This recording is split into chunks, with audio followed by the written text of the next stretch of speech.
Hi everyone! Welcome back to my channel, Showbiz News Update PH, ang latest sa mundo ng showbiz. Please like my video and subscribe to my channel for more updates. Ang latest kay Alden Richards. Marami ang nagtaka sa mga naglabas ang larawan ni Alden Richards at Boy Abunda na tila ini-interview si Alden.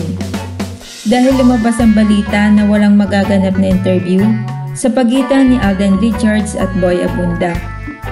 At dalawang programa nga lang daw ang pupuntahan ni Alden Richards sa ABS-CBN. Ito ay ang Umagang Kay Ganda at ang Magandang Buhay.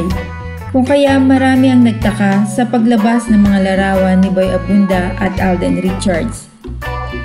Tila ito na nga daw ang sinasabing scripted interview kung saan ay i-deny ni Alden ang tungkol sa kanila ni Ming, na hindi sila at magkaibigan lang ang dalawa.